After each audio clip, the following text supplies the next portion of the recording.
Just doing a little recording because Jason's trying to be kind to someone he saw on Yeet, who said that they were getting quite hungry. And, she was cute. So we figured to offer to bring some food.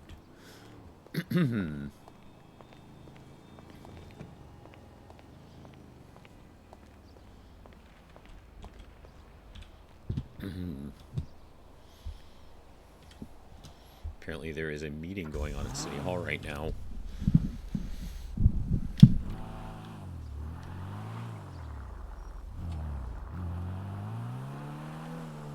And one of the legislators is practically starving.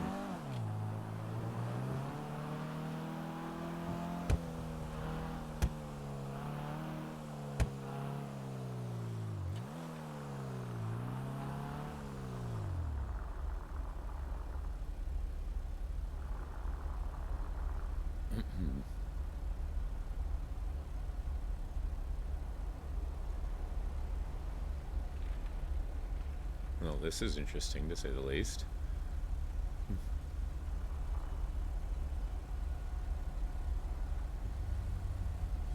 Wonder what happened.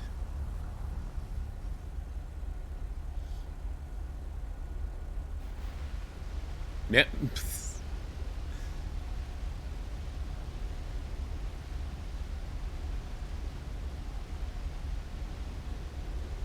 Whatever did you people do?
Just doing his civic duty, right?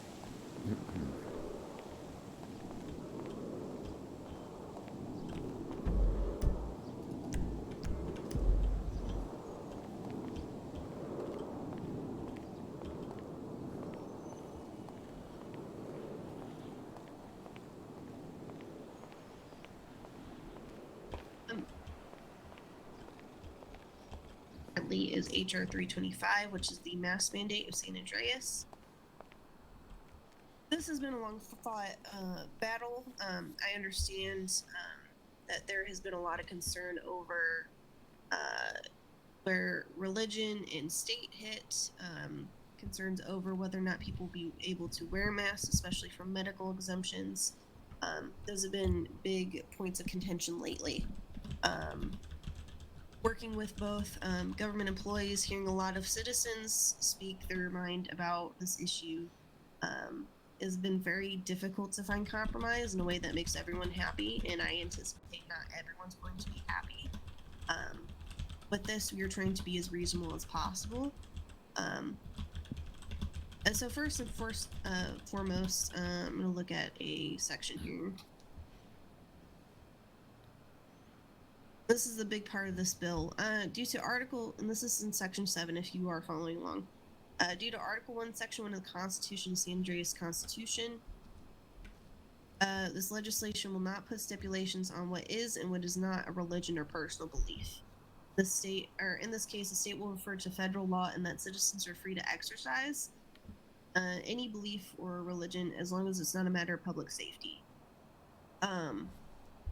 It's not our duty or responsibility or even our place to even define what a religion is and is not in the state. That's one thing that was agreed upon by everyone involved. We should not have an authority on that in the state because it's unconstitutional. That's why we're dissolving the committee that was set to determine exemptions for mass based on those things, religion, and on medical exemptions. Instead, we are leaving the medical exemptions to be determined by SAMs, as it should be. They are the medical authority in this state, and they will work with people that have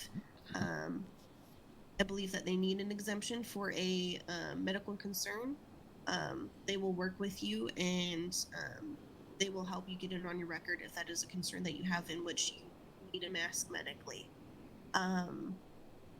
There are some stipulations to that. When entering a building, if someone is like law enforcement or a judge or somebody, before being admitted to an area such as like a court case or if they feel like it, like a hospital or a police station, That's the one that they he will texted. briefly ask you to remove your mask for no more than a minute. Just to identify you, you have to provide photo ID of yourself. And this is just for safety concerns. It's very easy for someone else to wear a mask that maybe looks just like yours or claims that it's a medical exemption when it may not be. So this is just a safety concern. Once you're ID'd and everything, the officer, judge in question will contact SAMs if they are available to see if you do have medical exemption. It's not hard set, like if no one's available that you won't be able to wear your mask. And even for medical, it comes down to judge, peace officer, correctional officer, hospital staff, their discretion. If they don't really need you to take off their mask, they are not required by law to make you take off your mask. That was something that was important to put. I know there's a lot of individuals here who regularly wear masks and people are familiar with them and understand why they wear a mask. And I did not want to force anyone by law to remove their mask if they did not need to. The only thing they'll ever really need to is if it becomes a safety concern, if someone's unfamiliar with you and you're entering one of these spaces, or you're being identified for a crime for whatever reason, or you're under detainment, all those things, that falls under that. I was suggesting things like personal belief, working the same lines as our medical exemptions. However, I was very hard pressed against that. It was a big, huge matter.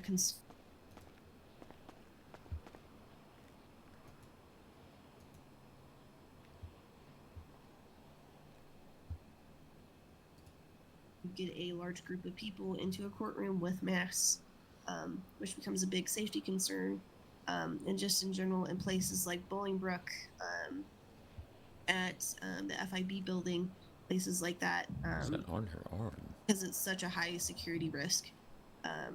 They requested that we not have masks, even on personal belief, to be allowed, unless it's at officer or judge discretion, of course.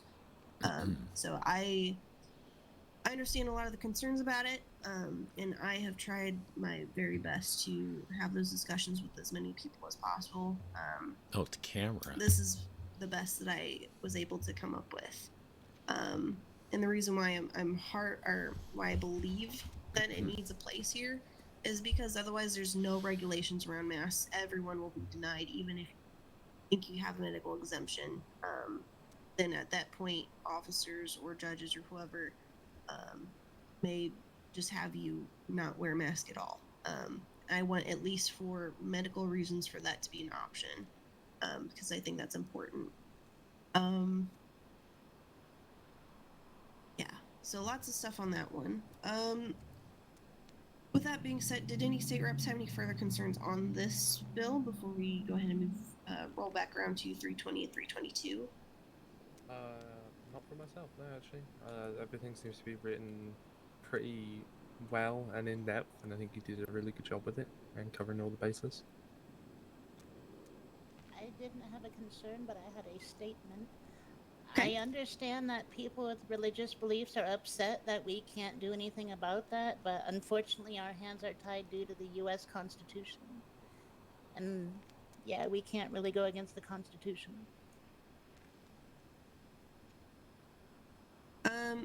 Yeah. Okay.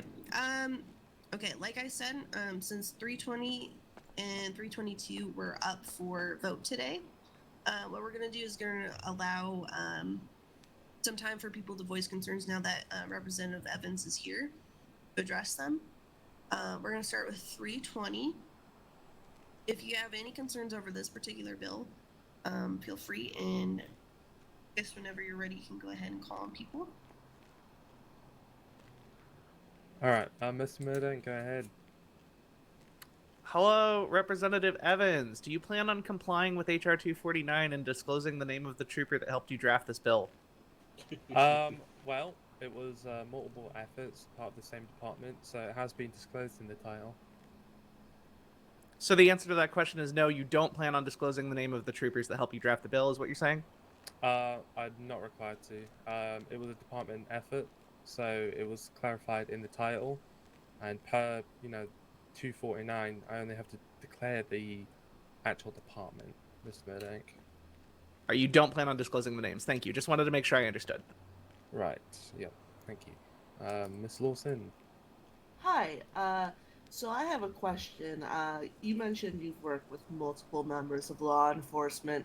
I guess what I'm concerned about is we currently have a very overtaxed police force who are unable to respond to calls of, say, businesses being robbed or citizens in danger many times. Is this really the best use of police resources when we have citizens who are often in danger and unable to get a response? What sort of emergent crime is this bill meant to address, and why is it so urgent as to require a whole bill? Well, it's not necessarily urgent, right? I mean, there's multiple bills that have been brought to the state that aren't urgent in nature. I could go through and list probably a majority of them that aren't urgent bills. And it's also not my place to state or make comment on what police respond to, what their response time is like. This bill just basically gives them the legal coverage to do it. Law enforcement may make their own procedures to follow within the restrictions and law within that bill. But it's not my place to comment on what law enforcement respond to. And I'm sure if you have a concern about police response times to businesses, etc., that's something you could talk to the police force about. It's out of our control as state representatives. I mean, certainly there's a connection, though, where if the police are overtaxed, they do not have the resources to address public needs. Why do they need to have the resources to set up checkpoints to have the system going? I mean, it's a system of triage, right? You have 7 fires and 5 buckets of water. This goes ahead and gives a whole new set of priorities. I'm just not sure why it's necessary. Like, what is the emergent crime that this bill would counter that is worth that investment of resources? Get their asses. I feel like you've asked pretty much a very similar question there, and I've already said to you, I'm not entirely sure on police response, right? I don't keep track of police response times, what they respond to. That's not my place. If a concerned citizen was to bring it up, I'm sure we could have a discussion about it. But again, it's not my place to talk about that. And I'm not entirely sure what your concern is. I mean, it's not requiring the police to do it. It's not requiring to take the time out of the day It's completely optional if the police force wish to do it, and if they choose to make procedures in which they only do it when they have time to do, then that's absolutely fine. I'm not sure how else I can answer that question, Miss Lawson. Let me try simplifying the question then. Why is this bill necessary? What utility does this checkpoint provide to the public? Well, as stated in the bill, there's numerous reasons why it's there.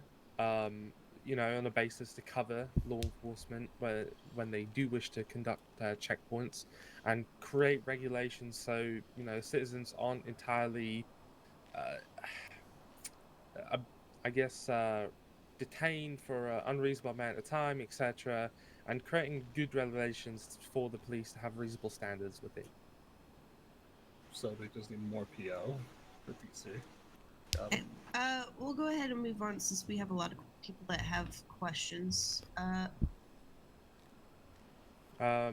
ahead, individual on the left in the cap mask head thing. So, have you taken consideration with this, right? Now, You need to speak up a little bit, Joseph. I am. Is this better? Can you hear me better? Yeah, I can hear. Okay. You, We'll work with it, yeah. All right, cool. Because I can't get any louder. So, have you taken into consideration the environmental impact? Because you're saying that they can put these checkpoints anywhere at any point in time, right? And what's to stop them from making multiple checkpoints throughout the state and backing up traffic and having traffic sit for so long?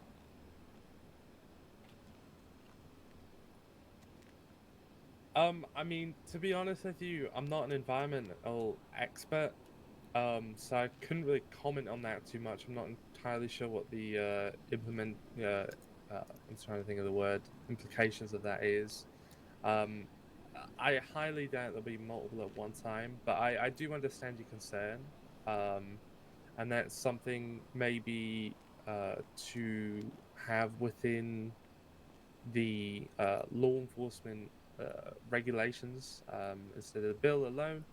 I do understand your concern, but it's not one of my concerns, to be honest with you. So the environmental impact is not the concern of the general public, is what you're getting at then? Not exactly. What I'm trying to say is that when I think of this bill, I don't think of it of law enforcement are going to set up 15 different checkpoints around the state. I think they'll be very reasonable with it, and I mean, to be honest with you, I can't see it doing.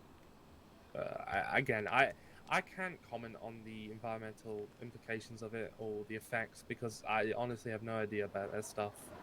I do appreciate your concern, and it's maybe something I can bring up to law enforcement and see what their thoughts are on it. And that's enough from me, so here. Just a quick note. I realize we have a. Oh, well. Okay, never mind. Go ahead. Maybe have the gentleman in the white shirt with the ball cap. Yeah. Hi there, my name's Liam Montgomery. I have a few questions about 320 and 322. Yeah, I can answer about 320, but we're not on to 322 yet. Okay, well, am I right in understanding that this bill is backed by law enforcement, like they helped with the creation of it? Yes, indeed. Okay. Members of the San Andreas State Police. And they have at their own leisure to set up these checkpoints whenever they want, correct? Yep. So, in a way, it's their chance to basically set up and harass the people? Yeah, right. No, not exactly. When I say at their own leisure, there is regulations and reasons that they need to conduct these, right? I mean, I don't think that's an appropriate way to describe checkpoints. It's harassment. I would definitely bring it down to making sure that there are safer roads in general. Covering that aspect of thing. and kind of helping take people under the influence off, people committing infractions, or fugitives on the loose, etc. Okay, so with this though, are you taking into consideration how it's going to affect traffic throughout the city with these checkpoints? For instance, with the number of traffic backed up, how do police officers even have the resources to manage, say, the locals and keep the roads from congesting while they're conducting these checkpoints, in which they are simply stopping traffic to pester civilians about whether or not what they're doing is legal? Again, I'm not a police officer. I've really trained the traffic and how they plan on doing it, right? Aside from that, I'm not entirely sure. Okay, so it seems like you should probably have a law enforcement officer come and speak to us about how they plan to do all this before you vote this bill into place.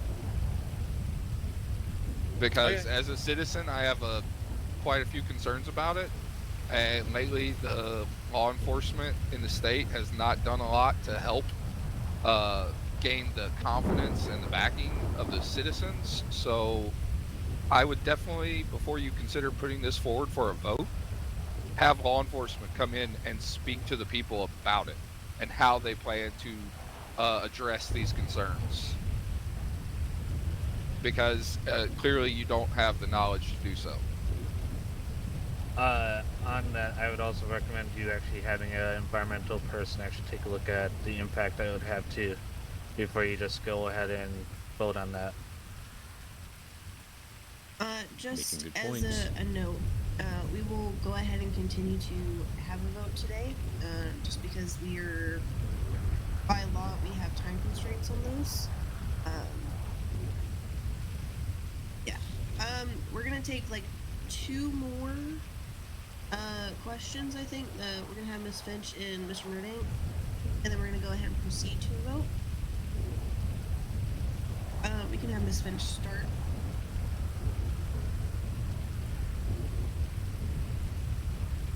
Go ahead.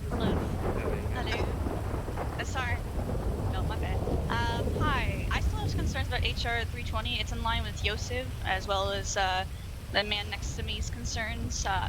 It lacks the regulations at the moment to say how many traffic stops you can put up. Technically, with how the bill is written, they can put up as many as they want at the same time simultaneously, just with the way it's written. I understand you say that you do not understand some of the regulations police have, but SOPs are not law, and this bill would need the regulations to ensure that doesn't happen. I'm also concerned about the language when it says criminal activity. What defines criminal activity? Is gang affiliation clothing enough to pull people over and harass them? And I'm worried about profiling with this bill. Is, for example, Jack Kelly's mask in front of me enough to say criminal activity because it's suspicious? I don't understand if that language is correct. I think it needs to be expanded upon. Well, law enforcement have to, follow some of the rules of reasonable suspicion, probable cause, all that fun stuff. Yeah, and they're really good at that. Huh? I mean, if profiling is concerned, I mean, I'm not entirely sure what to make of the comment on that. But I can understand your concerns in that regard. But I haven't really ever had that experience with profiling or heard about that happening too terribly much. That's crazy. I had That a is, man standing next to me unarmed walk up to a police officer and try speaking to him, and an officer took out a gun and aimed it at him. He was unarmed, and then he asked him to pull out his weapon so he could fire upon him. Of course, the individual next to me didn't do that, but that was profiling. And then they turned to me and was like, "Why are you with them, Mrs. Finch? They're a felon." That's Just as a crazy. note, we're going to have a storm roll in about 10 minutes, so whenever that passes and everything, we will plan to continue here. Just as a note, if we get to that point.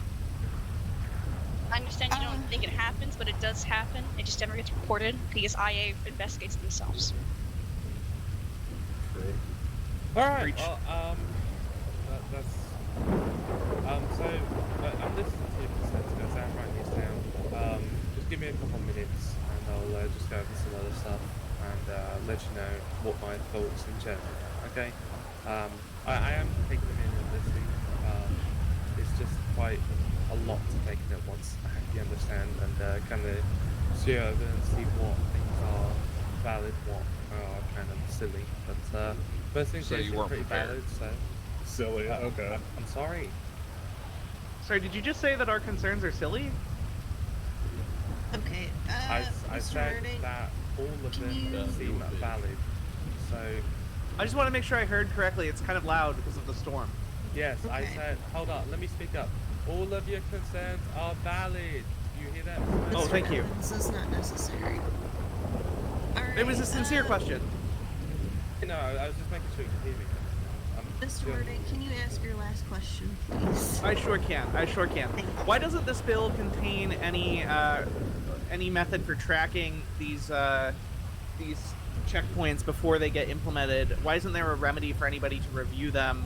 And why isn't there any opportunity for them to be, managed by a superior authority for any cases of potential abuse? I know that there's no indication that there needs to be a record kept of when they're planned for. They can just happen spontaneously, as Ms. Finch noted. It seems to me that this bill would give the police an unreviewable authority to implement potentially unconstitutional traffic stops, and also doesn't require that they stop every individual. So exactly to Ms. Finch's point, they absolutely could profile people by choosing to let certain people through but not others. I understand that concern, Mr. Murday. And I will look over some stuff for you, okay? A second, sorry.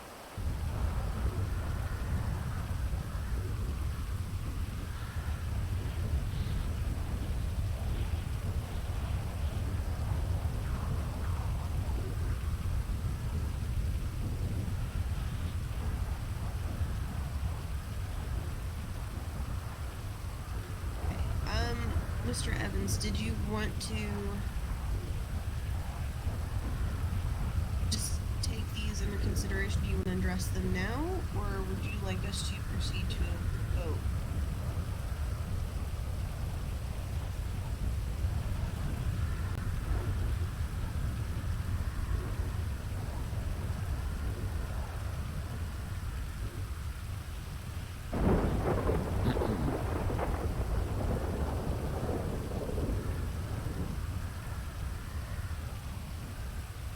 Okay, we'll give it a minute.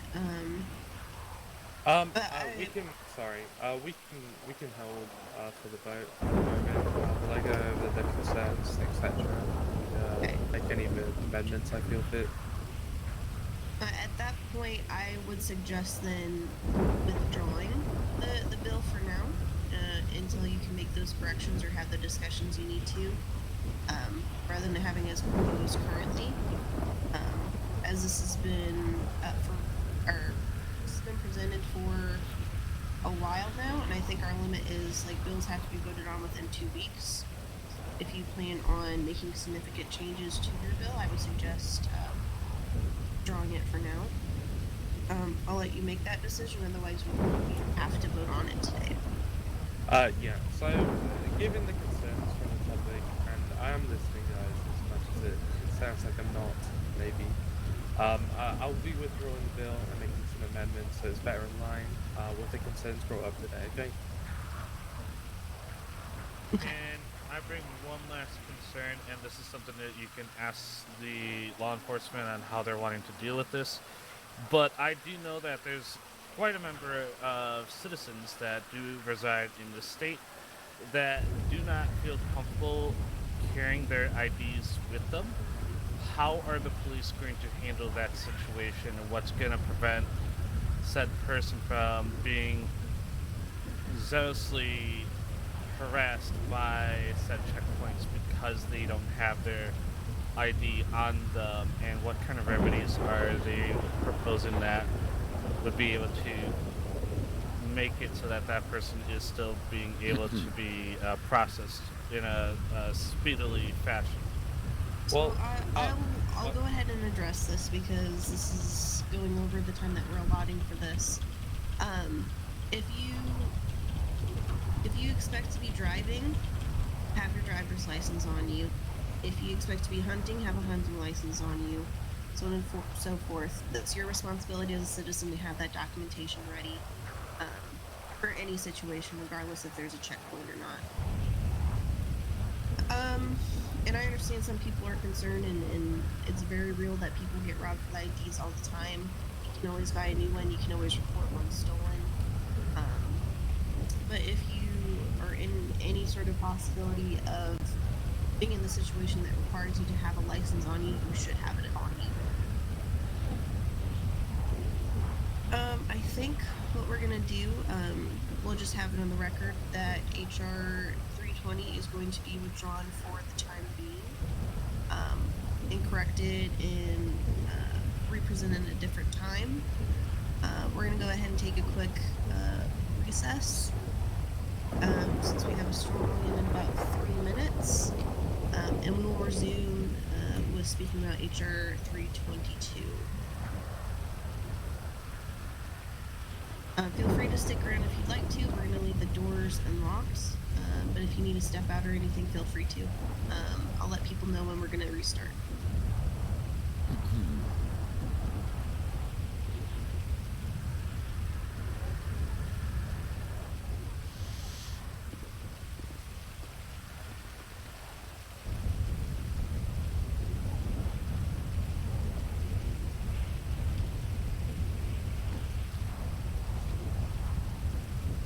Excellent question, Bex. Thank you.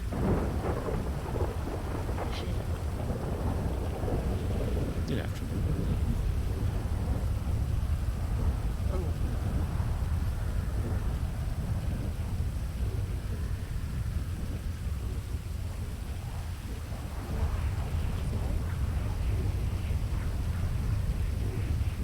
You're doing well.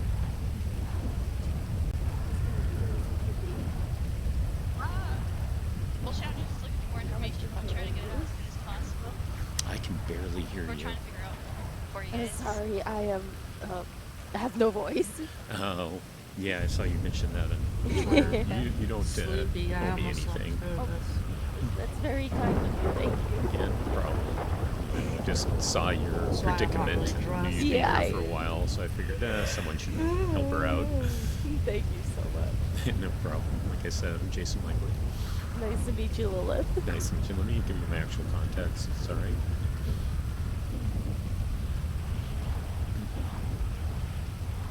And got it. Insane.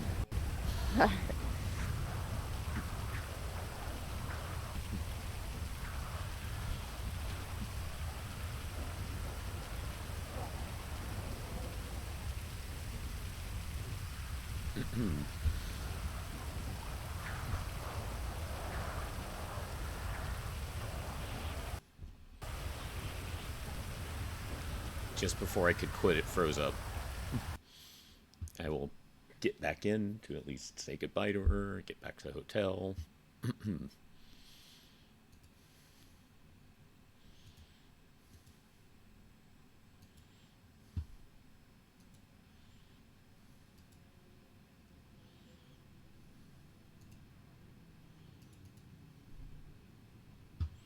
gonna go ahead and keep the recording running though in the meantime, but just like I would in streaming, I'm gonna take a quick break, use the bathroom, get some food. It's been interesting hearing this. I kind of like the political aspect they're dealing with here. Kind of neat.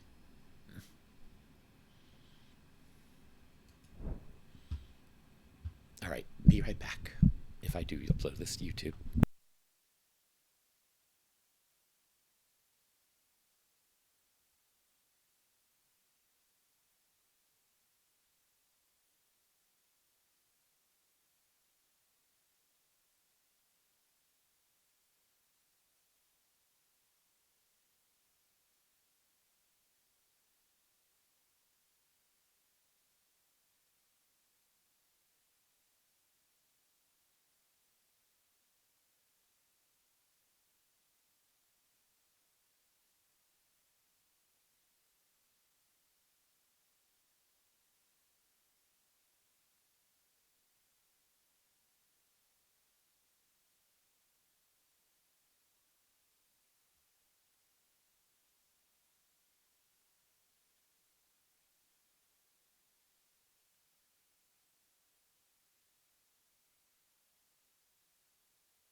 Yeah, if I do put this to YouTube, sorry I haven't been commenting much, but I was figuring to let things be quiet for the sake of the meeting. But yeah, that seems to be a thing. Jason Horn dogs it up on Sundays, apparently. I have been getting free. I haven't felt like streaming, but I have been getting into the server and paying attention to things while I've paid attention to what's going on, while also still trying to study the SAFR handbook here and there. Oh, excuse me. But yeah, he thinks Lilith is quite cute. And he has been lonely for some time.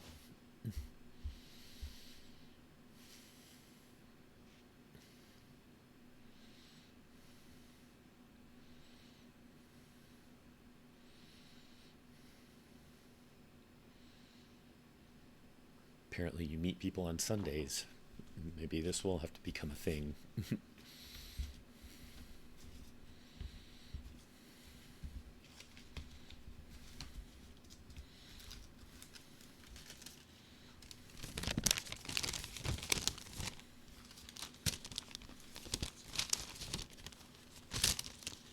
Sorry for the noise going on. I'm cleaning up my desk a little bit.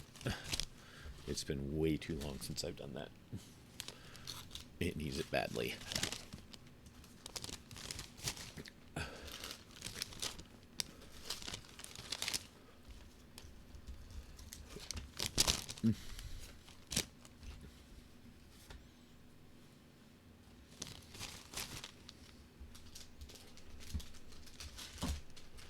Keep telling myself I should do a little bit at a time, a little bit at a time, and then I forget, or something comes up, or I'm just too fucking tired to be quite 100% honest. Because, you know, still recovering from all those days in a row I worked. Takes a lot out of you.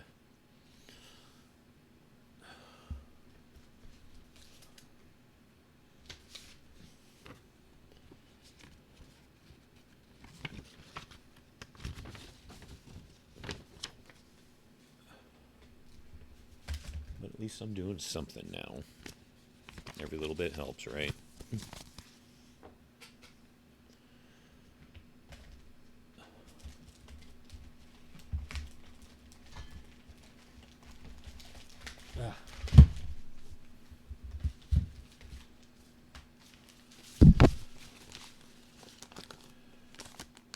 Oh my goodness. I found something I haven't seen in a long time. Yep, see, that's what happens when you have to clean your desk, Charles.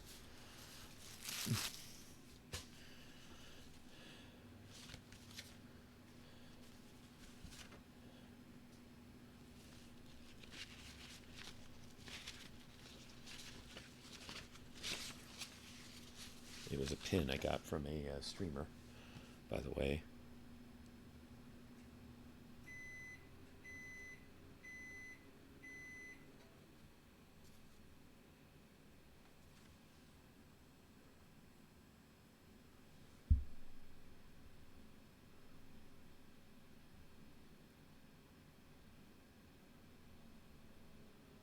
Oh my goodness. These are fucking puns. It's like, what is this? What am I reading? I can't read my own handwriting. And I finally realized the puns.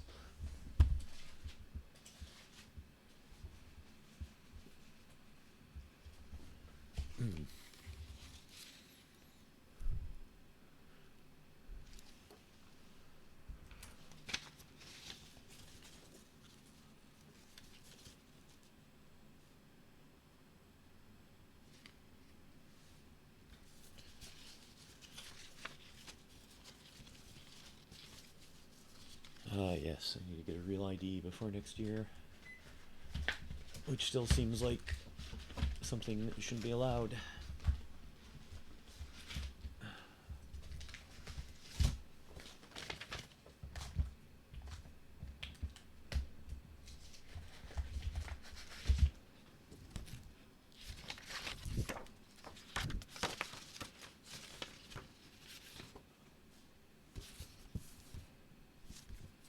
Coupon valid until 4/18/21.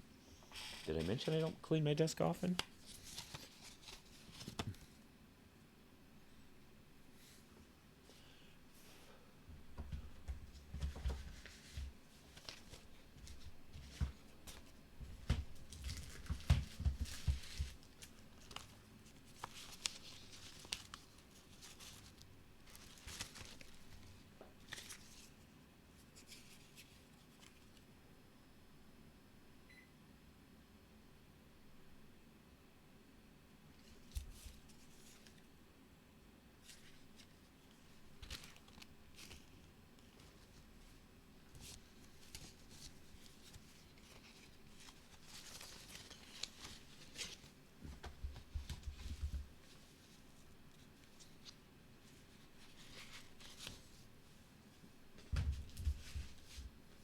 So at least I've started things.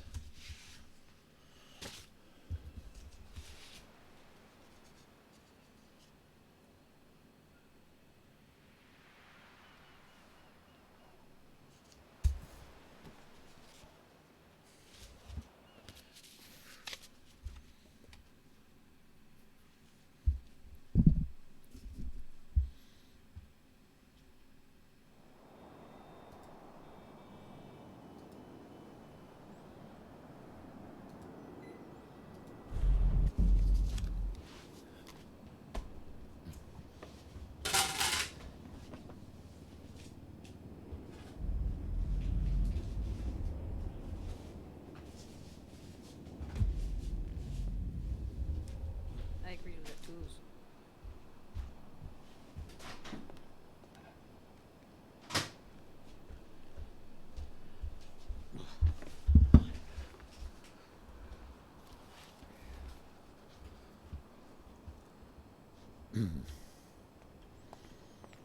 I'm not gonna lie. I was gonna make a comment about him, and I held everything back not to. You know, all I'm gonna say is when I was in office, nobody was particularly concerned about hurting my feelings. True. True. Guilty. But the comment I was gonna make to him was, so if we check your bank account right now, we won't see any additional money that you received on behalf of this bill. All right, we're gonna go ahead and call this meeting back to order at 1:10 p.m. Or sorry, 2:10 p.m. I know time. We're gonna go ahead and proceed. I know people are still filtering in. Mr. Evans is hard pressed on time though, due to a prior commitment. So we're gonna go ahead and discuss HR 322 next, which is amendment to San Andreas Traffic Code.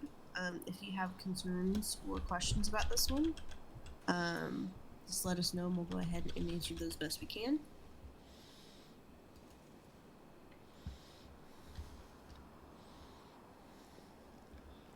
Mr. Murdang. You sound so excited. Is the motivation for this bill to impose a taxation structure? From my perspective, it seems like charging the working class of San Andreas more money for fines is not necessarily the best way to uplift our fair state. Well, Mr. Murdank, I mean, I'm gonna be. Are you referencing just the vehicle modifier in general? Because the commercial one has been there for 3 years. Yes, I'm aware of the commercial one. I think that it's also regressive, and I would take the opportunity to remove it rather than adding additional regressive taxation, personally. I would personally disagree with that.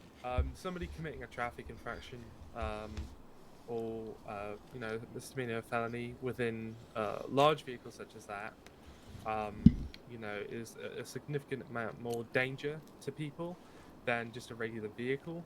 I feel like they should be held to a higher standard in that regard, that they are operating vehicles like that, which are much more dangerous if they were to strike somebody.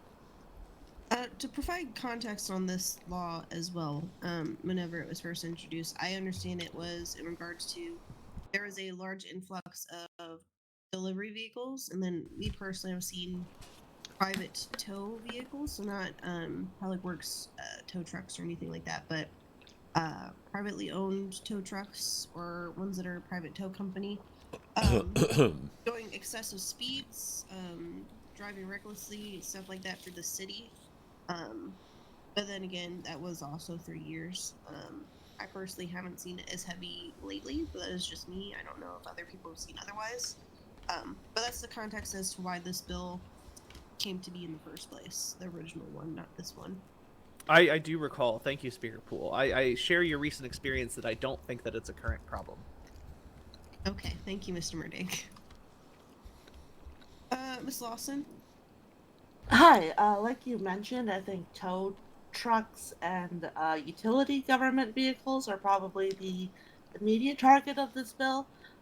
In recent, we have heard many reports of police officers hitting citizens, engaging in their own traffic violations.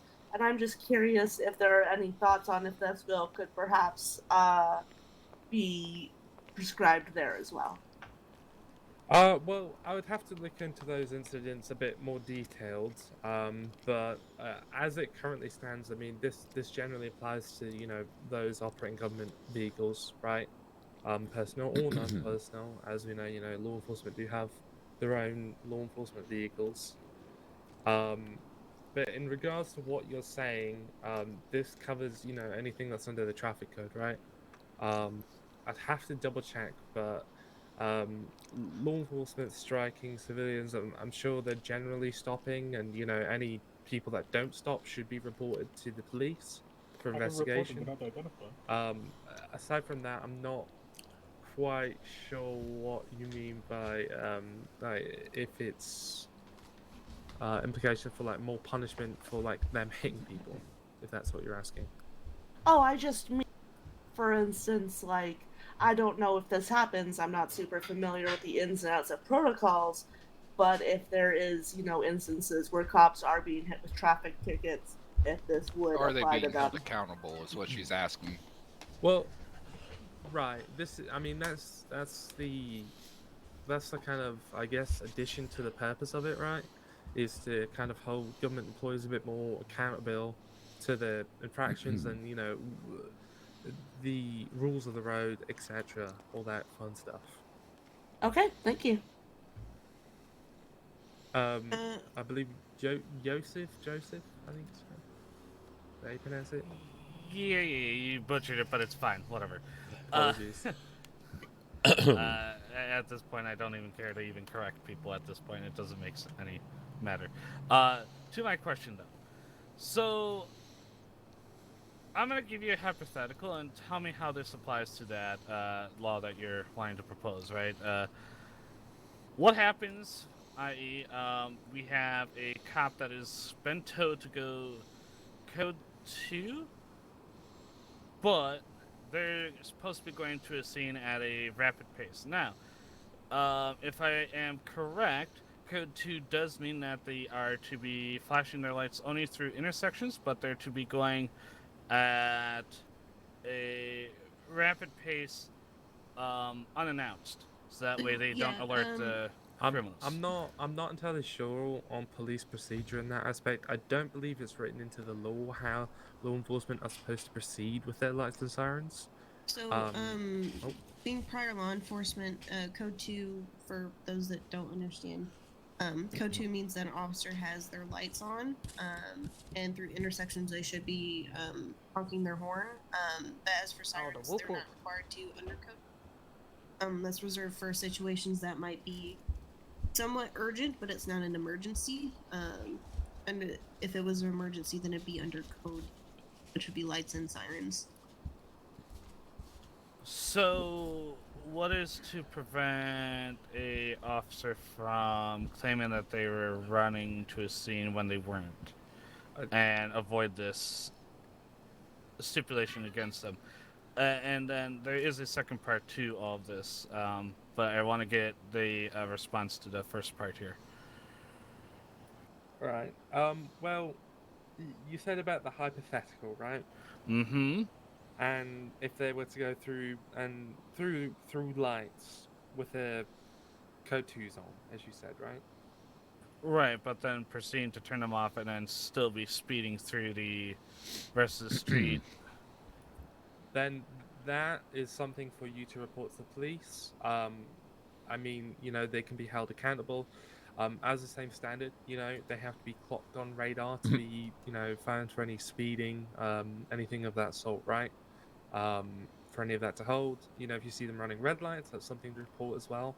A lot of these things are, I don't believe, really relevant to this bill per se. So, I'll say this, like, I'll be honest with you, because this is a law, this is a charge that you could get. Let's be honest, law enforcement, they're not always going to be policing their own. Is that right? No. Is it realistic? Yes. The best that you can do at this point is one, it comes down to police accountability for themselves, whether or not they're going to dock their own officers on that. And that's something I highly encourage you to go to law enforcement about. Concerns whether or not they are paying attention to what their officers are doing with lights, with sirens, without. Also, if you see it, report it to them. I know a lot of people have a lot of thoughts on that, but also, at least at that point, you can say, I told someone about it, rather than, oh, they just do it all the time, which is fair. I have seen it a fair amount of times. But if we could put it into law, and we can, it's whether or not it's going to be followed by law enforcement. Because as for policing themselves, let's be honest, it's probably not going to happen. 9 times out of 10. Yeah. And especially with a 2-time modifier on it, I highly see that it probably won't happen. Just trying to be realistic here. I'm not condoning it by any way, shape, or form, but I'm just trying to be honest about it. I do want to point out, this bill is not just about law enforcement, right? It applies to all government organizations across the state. Go ahead. So that's why, yeah. So that was the whole why I said I have 2 parts to this. So the second part actually deals with the rest of it, right?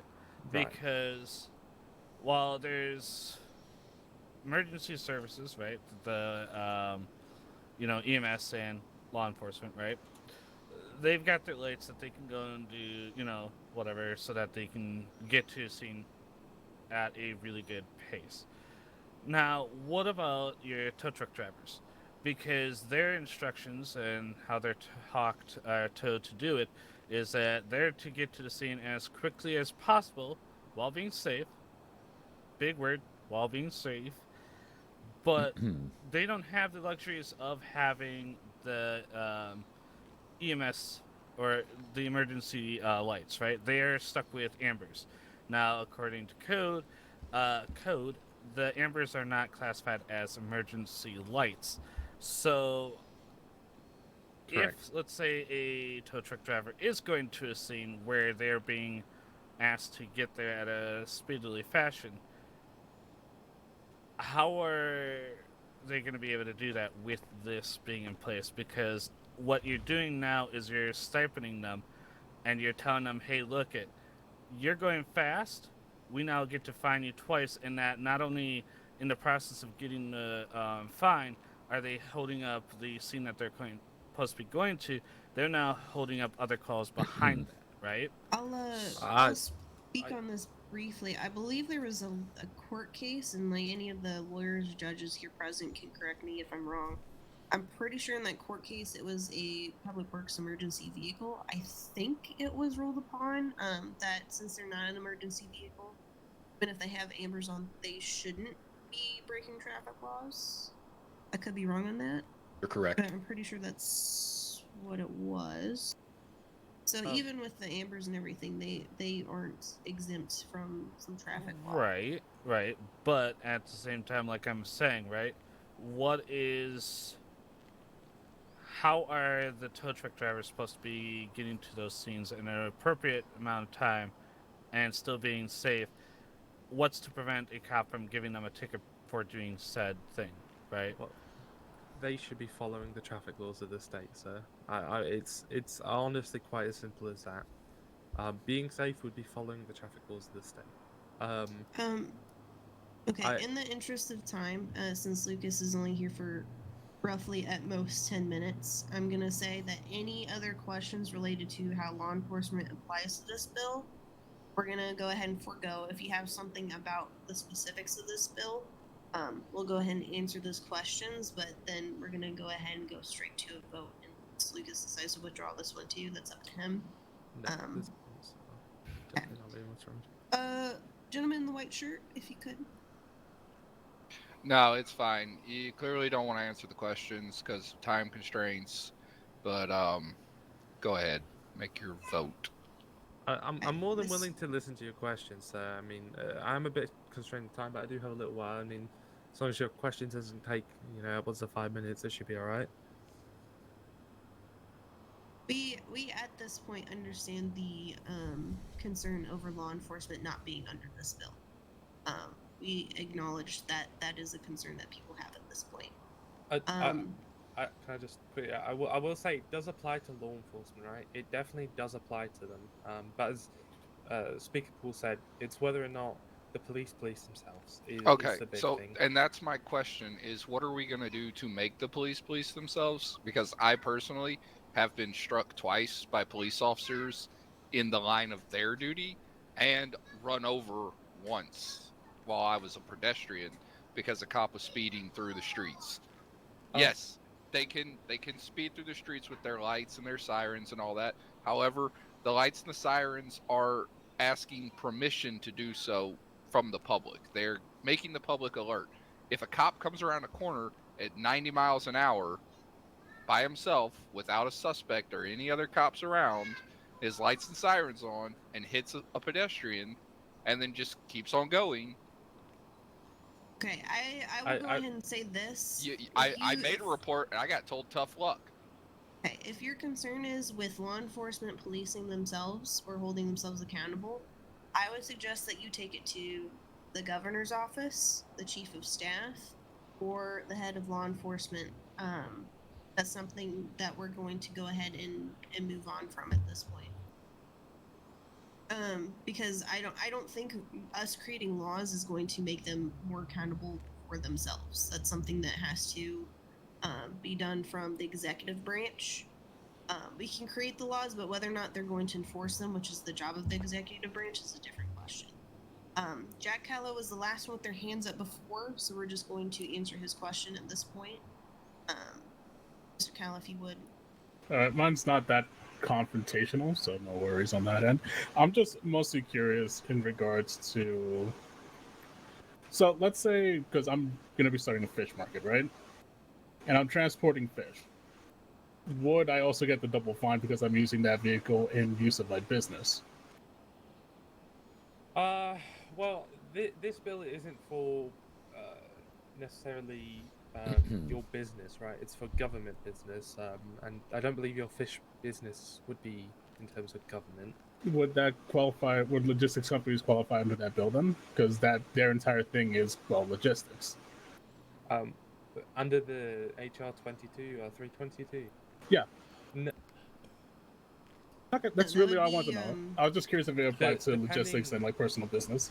Depending on the vehicle used, etc., that could apply to Section A, right? Or Part A of Section 1 with commercial vehicles, right?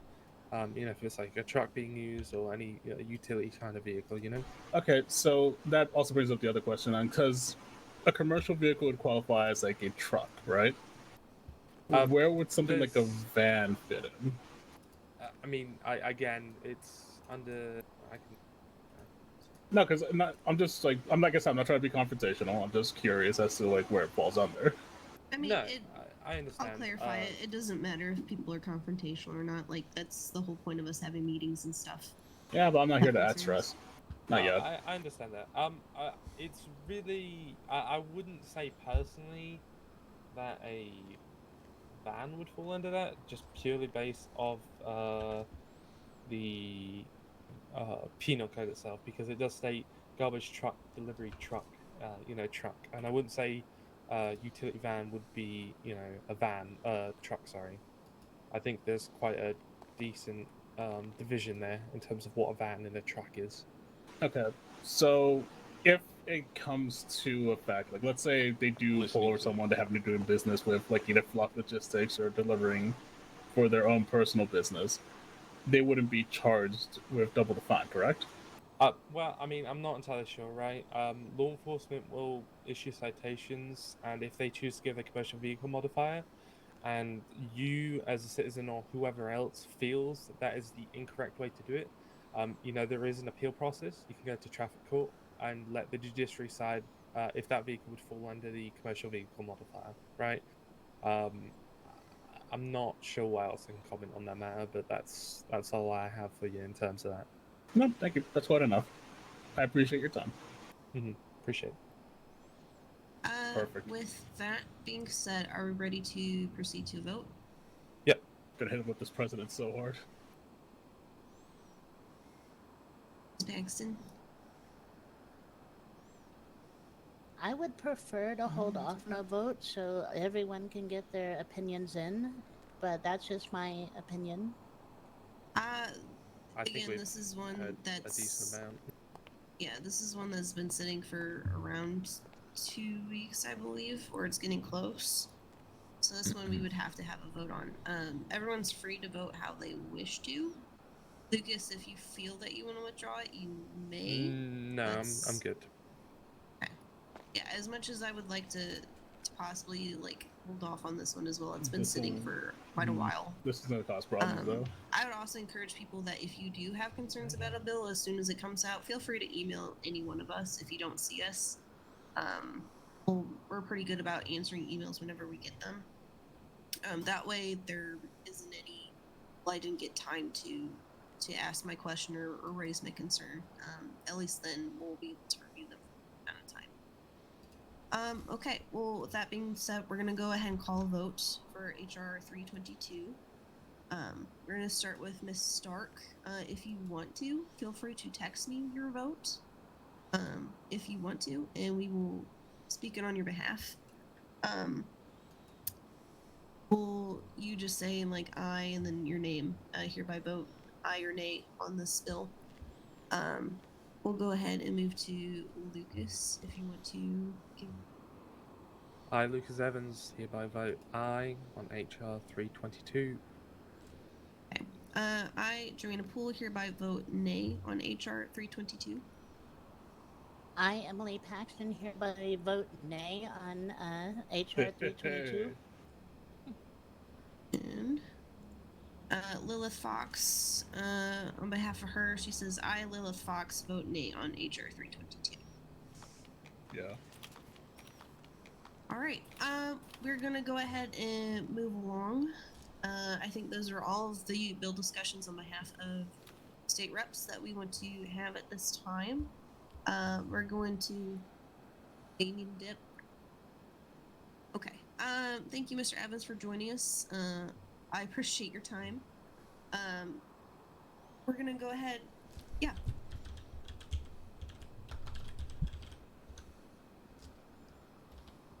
Okay. We're gonna go ahead and move on to just general questions about our remaining proposed bills. If you have any that you want to raise a concern or a question about, feel free to.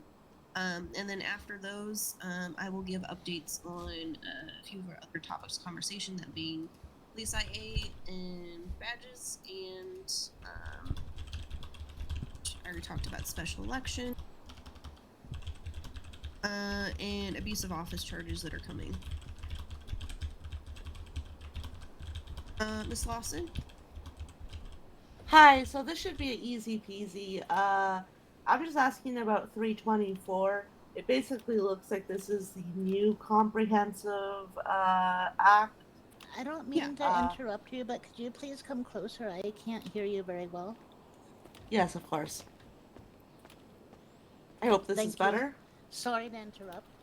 No worries. So it looks like this is the new sort of like core act that goes so far as to repeal 292, 293, and 302, which is cool. Good work and all that. I love seeing those bills get condensed. There is just another Ranger bill that was like in the library, and I'm just wondering, it was submitted by Damian Key, I believe, during the 7th Congress, if I remember correctly, or 6th. What was the HR number? I don't have it off the top of my head, but I'm just bringing that to your attention, that when I was going through the overhaul, there was an errant Ranger bill that was sort of not addressed with the rest. So just sort of asking if that was covered. I'm gonna go through real quick. Joanna. That's right. 223, the San Andreas Parks Department Wilderness Protection Act of 2023. I'm emailing that to you now, Joe. Oh, yeah, that's covered by HR 323. Yes, it is. Yeah. So HR 223 and 291 are repealed in HR 323, which is the Parks Department Act. Okay, perfect. And then in 324, it's 292, 293, and 302. I know it was a bit jumbled. We kind of pulled bits and pieces from all of those bills into these two separate ones, so it is a little bit confusing. But we tried to cover everything best we can. No, it looks great. I was just confused myself. Thank you for clarifying. No, it's all good. Hopefully this clears things up just overall. Mhm. I believe it was Mr. Murding next. Is that right? No, it's the other guy. Okay, we'll go with him then. Sir in the baseball t-shirt.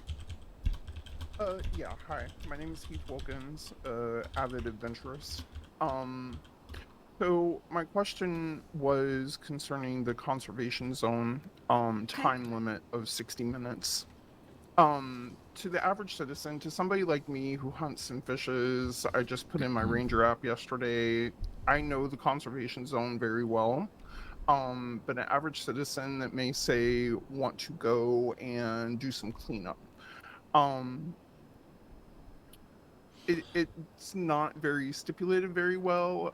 It says it's strictly prohibited, but it doesn't actually state what the ramifications of staying there more than an hour would be. Or how that would, I mean, my concern would be how that would even get tracked and how somebody would be punished for that. And my concern is that this might keep a private citizen group from wanting to do cleanup. So that conservation zone, I don't know if any of you are familiar with the Alamo Sea or how dirty it can get. That conservation zone is directly below a river that feeds from that out into the ocean. And groups like, let's say, Tortuga, right? They work very closely with the Parks Department whenever they do cleanup stuff. But let's say a group of just regular citizens decide they want to go and do something good for the day, and they go out to do cleanup. That's just my concern, is that that might need to be reworded a little bit. Let me, looking this over and also finding the laws surrounding that. So, we do have a few laws in the state, that may or may not apply. I'll just highlight them a little bit. First off, we have the charge of disturbing wildlife, which basically means that if you're disturbing wildlife in any form, hunting in undesignated areas is a different charge I'll specify.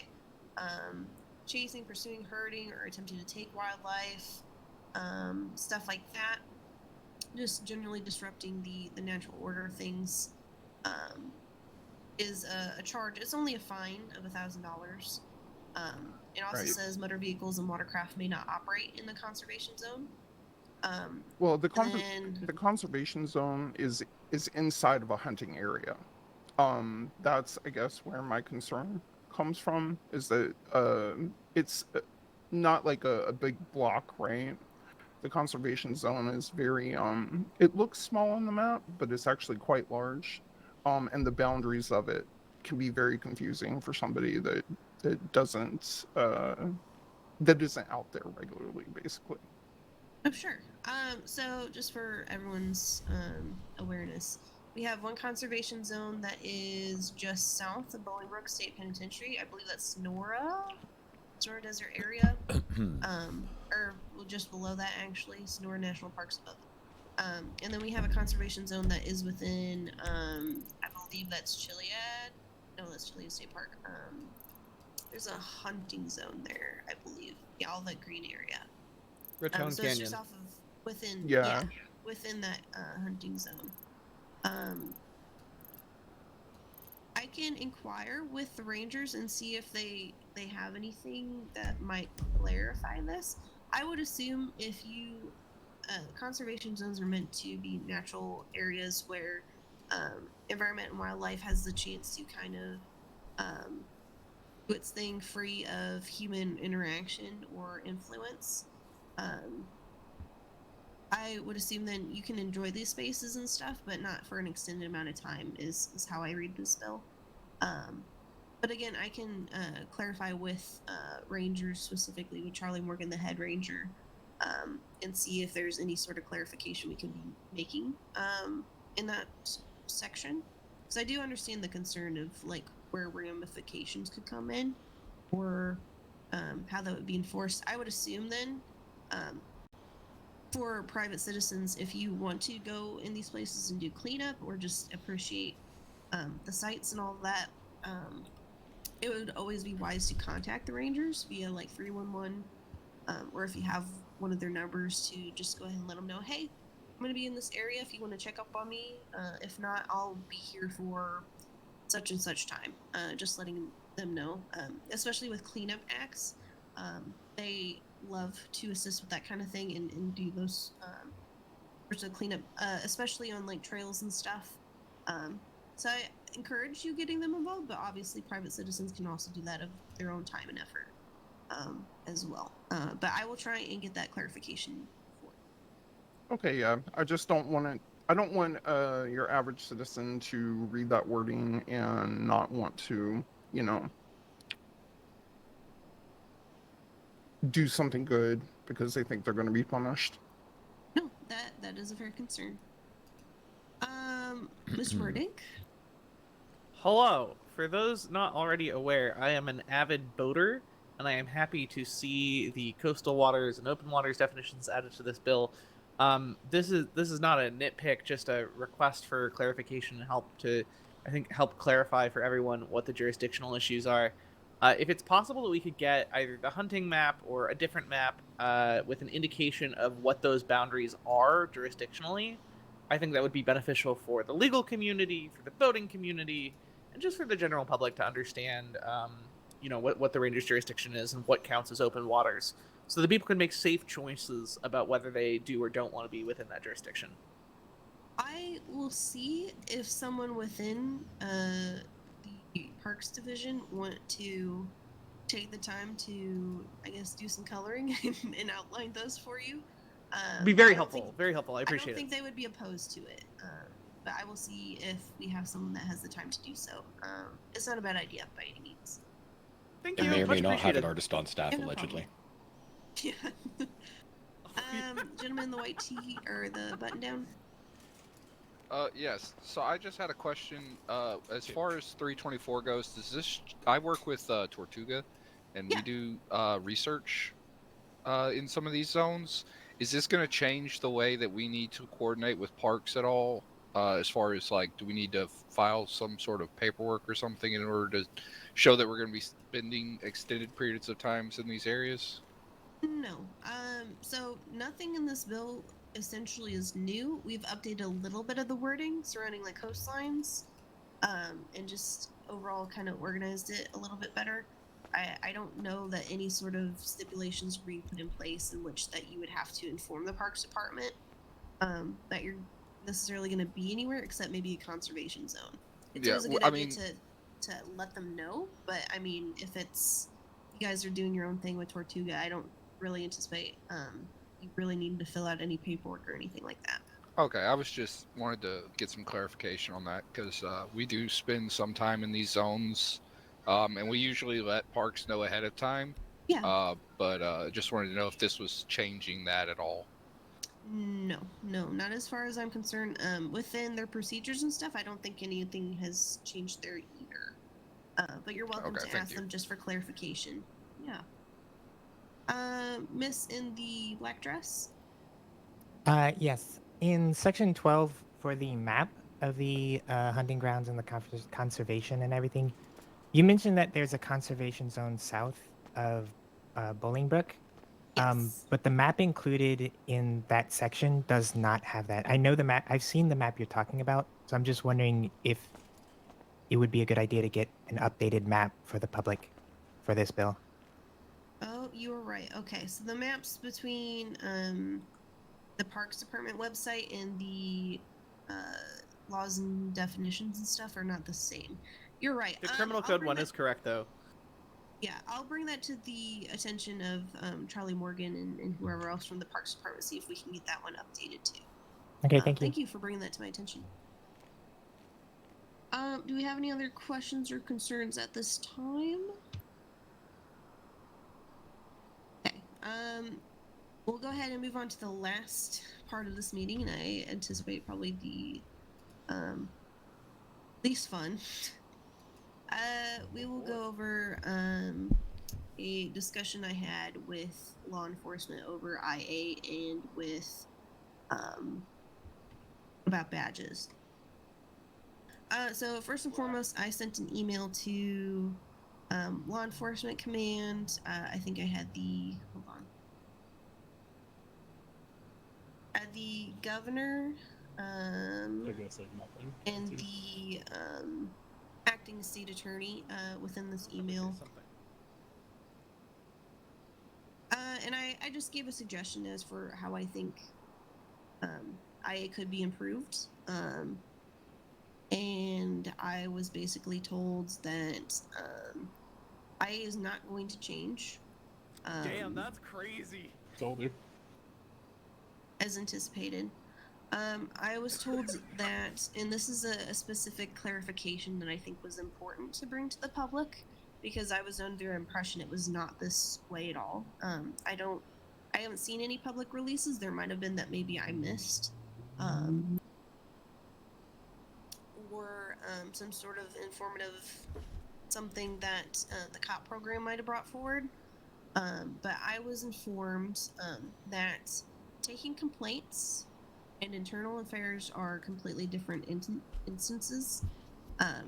Apparently, whenever police take a complaint about an officer, it is addressed with that officer immediately or as soon as possible. They try to reach out to that officer and discuss it with them and take correctional actions if needed. As for police IA, according to this email, since the beginning of 2024, 6 reports have come across the desk of internal affairs within MCD, SASP, VCSO, and LSPD. IA reports apparently are from outside sources. It only takes cases of severe ethical violations or possible criminal actions of law enforcement officers. They don't take every complaint, as they don't want to clog the system with simple situations, such as miscommunications, poor attitude, or disagreements. And those are handled by a supervisor on duty that does not require a fleshed out and long investigation that IA demands. And with that being said, I was informed that the IA, how it has been going, essentially don't fix what isn't broken is what I was told. Okay, alright. I feel very much that it is broken from an outside perspective, as many other people feel. But this is the information that I was given. I asked if this is information I can give, and I was met with silence. So I think it's better that we are all put 'em on blast. informed as to how the system works best as we can, as the information that's going to be released to us. Miss Lawson. So first of all, I just want to say I very much appreciate the update.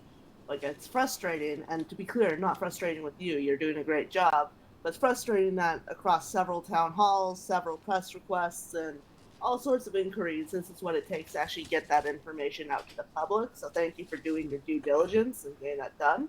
I wish it didn't take such effort on your part. In particular, I'm curious, has the legislature looked at all at the CLAM Act? The CLAM Act makes it so that civil lawsuits must be filed within 30 days of the incident, or it cannot be addressed within the courts. However, since we have determined that police do not have to provide any identifying information, that obviously makes it incredibly difficult to get that lawsuit arranged. Would the legislature at all look to possibly editing or repealing the CLAM Act to allow that citizens civil responses, since they believe that their IA system is beyond reproach? So, as far as I'm aware, none of us currently is looking into the CLAM Act. It's not something that's been on our radar particularly. If enough people feel that it needs to be repealed or amended in any sort of way, just let us know and we will take that under consideration. I will say though, if it comes down to, obviously, we have the time constraints created by the CLAM Act, is you have 30 days to file your civil suit. what I would encourage, because I know FOIA takes a while, sometimes it takes a while for police investigations to happen internally or whatever, go ahead and file your civil suit with the information that you have, and say that you have done your due diligence and you submitted all your requests for information. That way you have it on record that you are bringing the civil suit with the information that you have, and if you find later on that information reveals that there isn't a need for a suit, then you can drop it of your own accord. I don't think the courts would punish you for that by any means. But if you wanted to continue to pursue that suit, at least you've done your due diligence and you're like, hey, it's in the hands of the police. At that point, it kind of ball is in their court. You've done everything that you could on your end. The judges, having spoken and been a part of the judiciary, they will see where either the Department of Justice or law enforcement is dragging their feet and making a matter go on longer than it should. That's not lost on us by any means. So go ahead and file whenever you can, do your due diligence, and at that point it's on the Department of Justice and the police, is best that I can answer this time. But if enough people are wanting us to relook at the Claim Act, I encourage you to send us an email. Mr. Murdink. Thank you, Speaker Poole. I do want to note for the public, and this is mostly just reading into the record, that I have sought to file several complaints and or IAs recently, and I was specifically told by a senior member of command that you don't get to choose, as in the reporting individual doesn't get to choose whether something is filed as a complaint or an IA. So there actually is no remedy for someone who does believe that they were seriously wronged. And you don't get to know whether it's filed as a complaint or an IA, although sometimes they'll tell you. And there's also no remedy for you to find out how that complaint was actioned, or that it was actioned, or what remedial action was taken, or whether any remedial action was taken. They won't tell you at all whether they thought that the officer engaged in any wrongdoing or not. And they keep it entirely secret, and there's no public or private method of accountability for making sure that the system is working properly. So I just thought everyone should be aware of this information, and perhaps the legislature might deem it appropriate to consider implementing some kind of independent review board on the basis that the cops seem to think that they're doing everything just fine, in spite of all of the complaints and comments that we've heard from the public both today and over the past few sessions. And here's the thing with that. My original suggestion, let me find it. And I will admit, after speaking with them, I did find some flaws in what I had suggested. That I think there could have been some changes made to it. By no means is a perfect system that I created.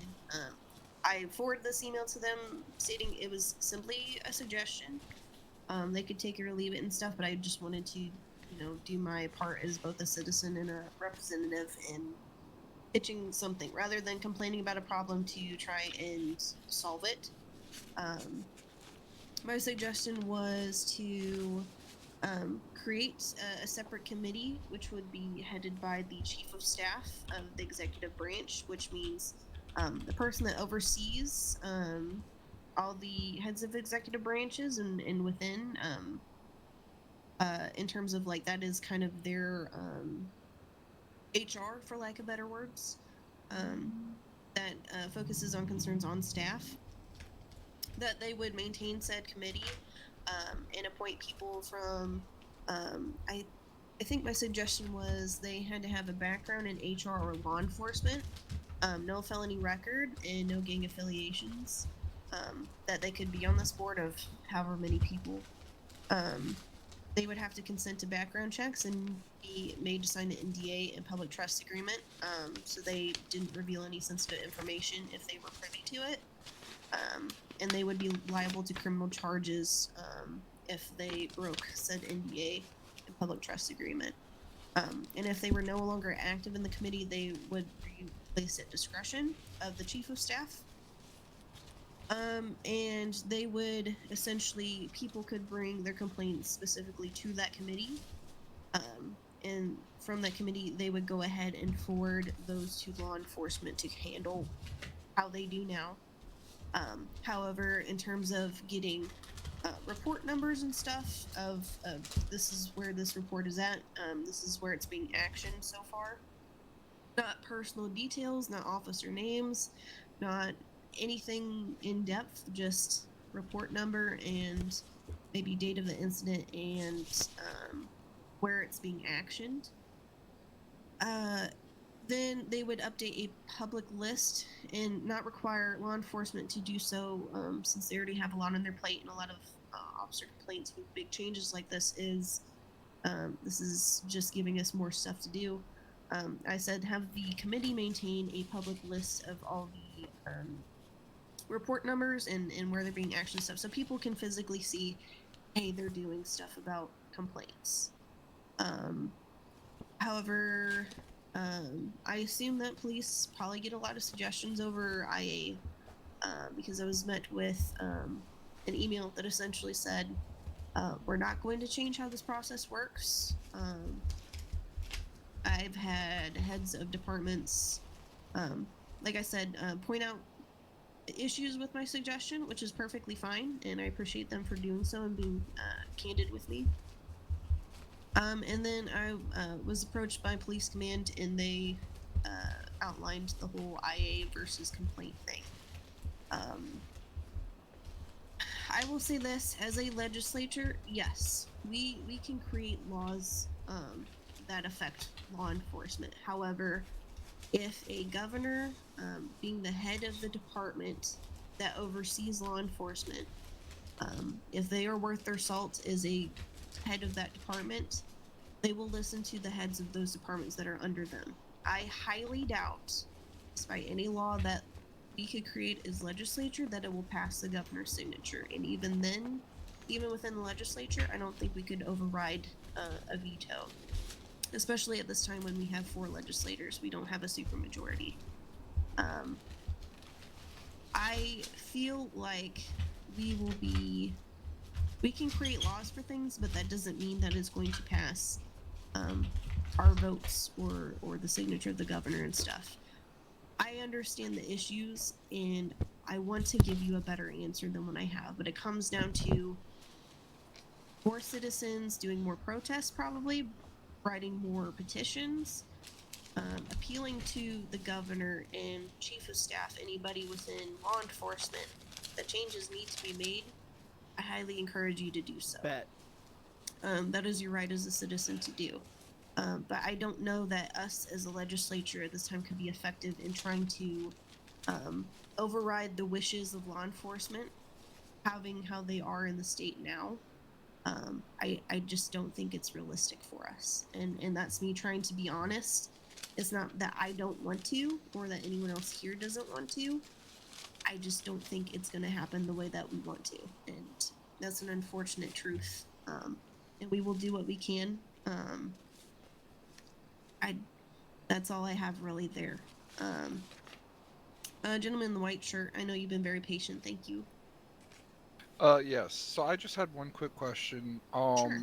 I know at one of the last town hall meetings, it was discussed about police identifying themselves and it being an issue for their safety or whatever. Is there any way that we can, as citizens or you guys as legislative, can put something in the works? Because it's becoming very difficult to file these complaints against law officers when they are not required to identify themselves, that they can identify themselves through their badge number. I understand that for safety concerns, they don't want to have their name out because of the large amount of gang activity within the city or whatever. But in order to make these complaints, we have to have some sort of identifying marker there. For instance, I was stopped at a red light and I was in a collision with a law enforcement officer where he came around the corner and hit my car. When I made the complaint, I was told, well, do you have a badge number? No, the officer didn't stop to identify himself. This is the vehicle he was driving. Basically, it's difficult to really, for us to get any traction to show the police that they're doing anything wrong when we don't know the ones that are doing the stuff that's wrong because they refuse to identify themselves. So is there a way we can work in through their badge numbers or something for these complaints? So this is also another thing that I was leading into, that I wrote in the same email. If they would address those concerns about badges. I was informed as of February 26th that Law Enforcement Command is currently discussing a change to their policies surrounding providing badge numbers. So that I'm going to give them a little bit of a grace and time to go over for them to personally or possibly change internally. If it goes on for a while, I'll follow up with them and see where they're at with that, and if there's any reasons why they in particular would not want to do that, and then proceed from there. In terms of currently what you can do, as far as I understand it, if it is an officer that you were talking to face to face, you request their badge number. If they refuse to give it or whatever, take note of personal appearance, any numbers on the back of their vehicles, any sort of information that you can retain, the time and place of the incident. Take a and then picture. You can take pictures. Forward that to supervisors within law enforcement. Say, hey, this is a situation that happened. I need to know which officer this is. That they refuse to provide that information, put it to a FOIA. They're public.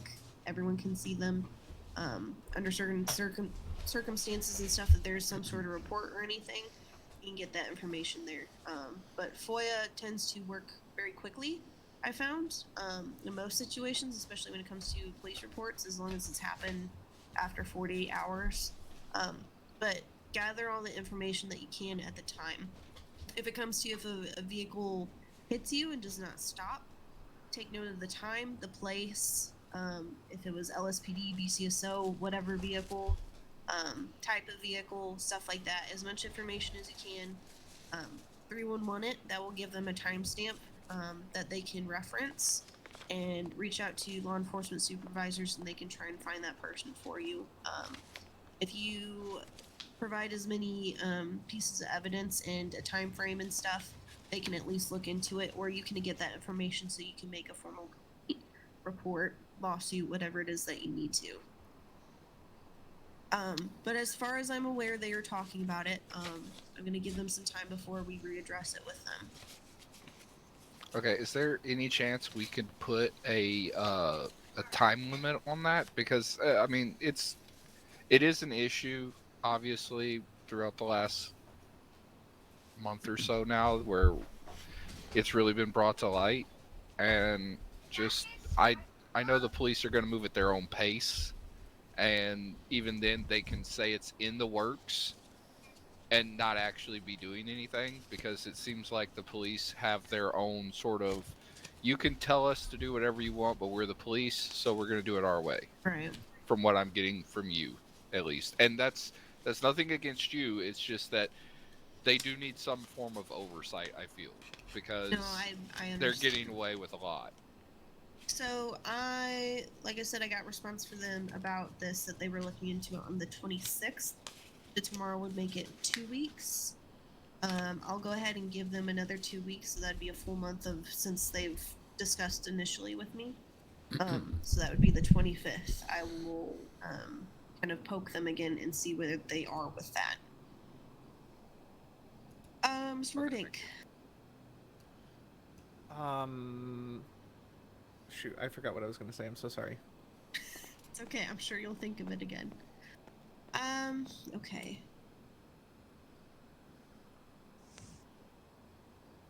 Okay. Special election. I already addressed that a while ago. Sign-ups are still in the lobby. And abusive office changes. Those were a request by the U.S. Marshals. This documentation is all written up. It's just passing a final look-through by them. As typically these are charges that they specifically focus on, is like government corruption kind of stuff. We also included from Maxine Finch's bill that was proposed last term, but it wasn't implemented, of having a set time frame on an extension of a vote on a bill. So In that saying, if a edit or change is made to a bill after it's been initially proposed, it adds another additional 48 hours to allow citizens more time to look over those changes and raise concerns if they need to. It also includes constitutional amendments of who can run for certain offices.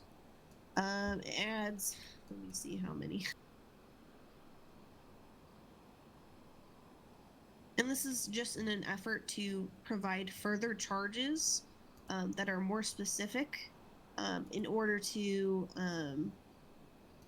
better address cases of government corruption from government officials and employees. At the time of this writing, and this might change due to requested changes or anything like that, the following charges would be added. Accepting bribes, graft or government embezzlement, campaign finance violations, fundraising fraud, fraud on the government, extortion by a government official, abuse of office, and malfeasance, I believe is how you say it. I'm not good at saying that word. Yeah, it's malfeasance. You did great. Thank you. So all those charges would be added to the criminal code and with further descriptions.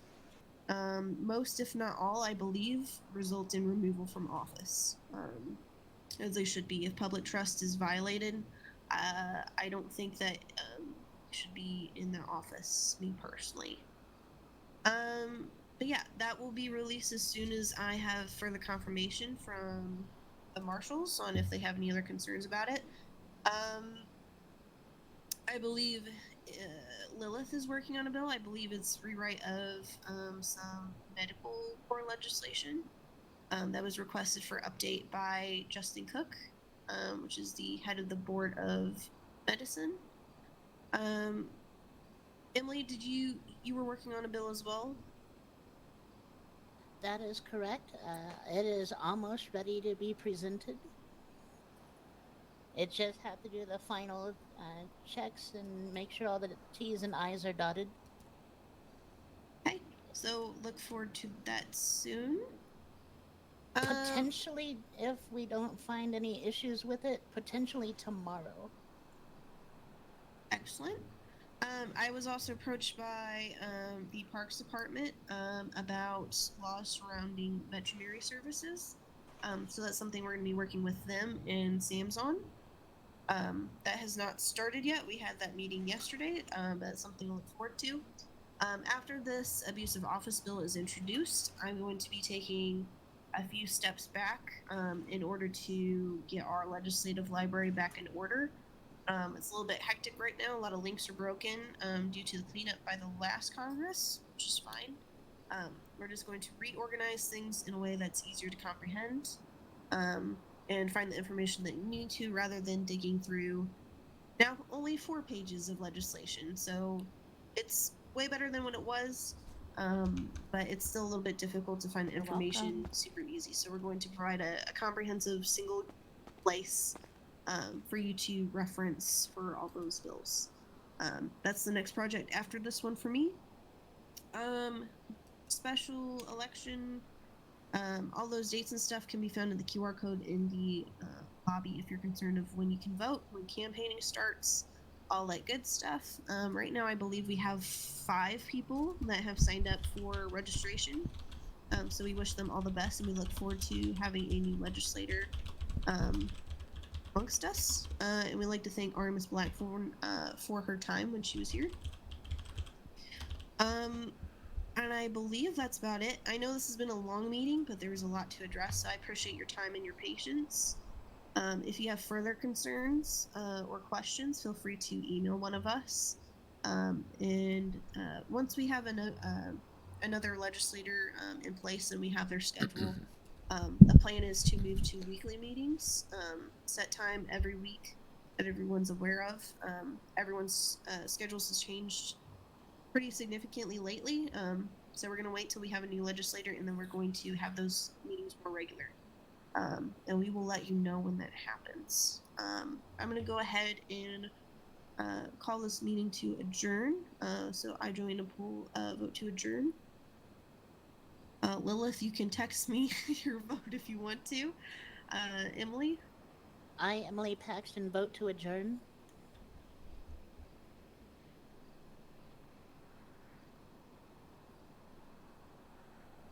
There we go. And I, Lilith Fox, vote to adjourn. Thank you guys for coming. I appreciate it. We'll leave that door open for you guys to file out and everything. And have a good rest of your evening.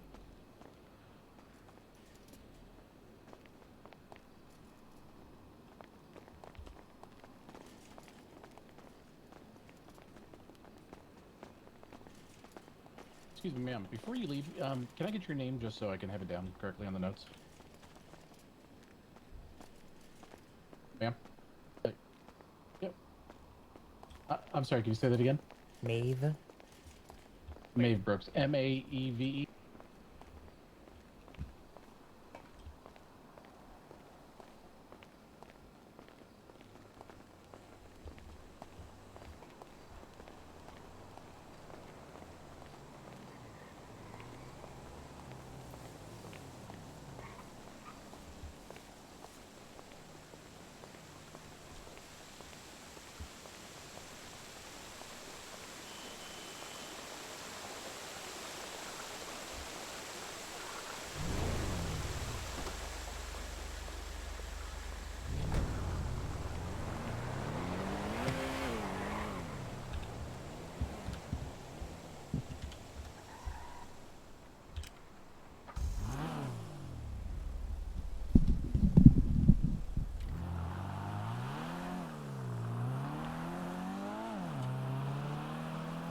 It's very interesting.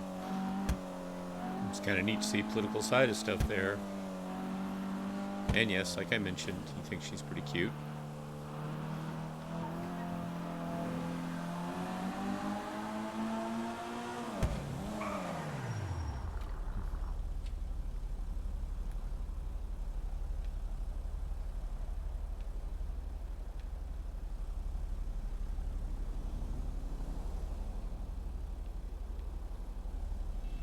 Gonna text her again real quick here in a second.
Yeah, text her, and then I'm gonna wrap things up.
Take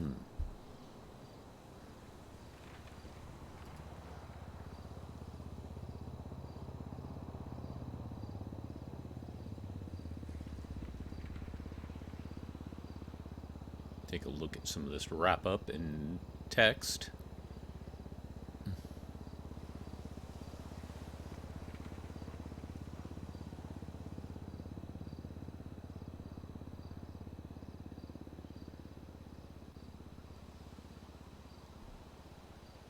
Wait, what was the last one?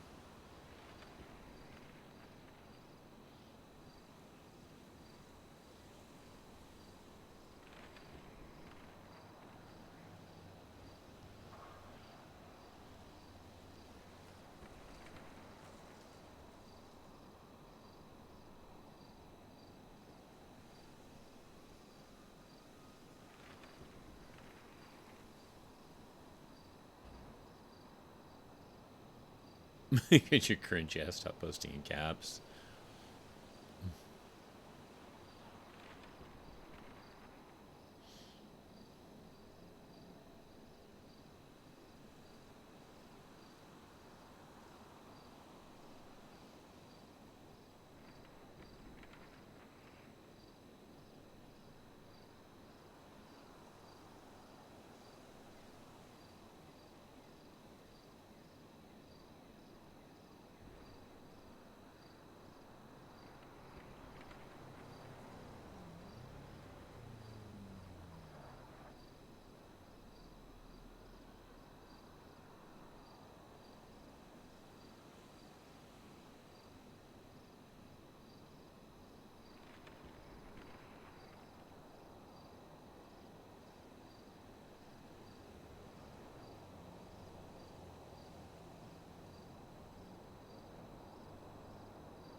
Interesting stuff.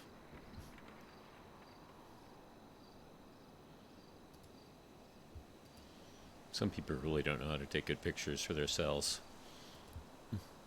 Alright, that wraps it up. Yep, Jason hitting on someone. I will see if we will be posting this to YouTube or not. If I do, hope you all enjoyed some actual political stuff. You all have a great one.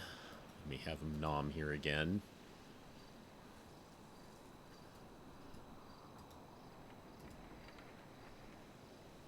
Oh, that did jack shit. Wow. Jeez.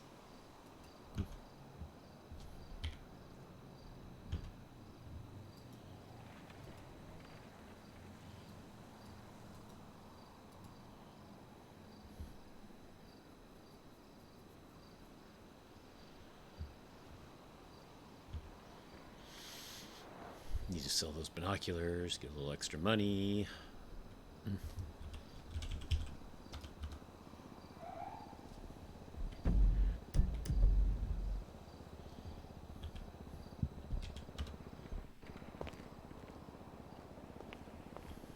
Alright, good night everybody. Take care.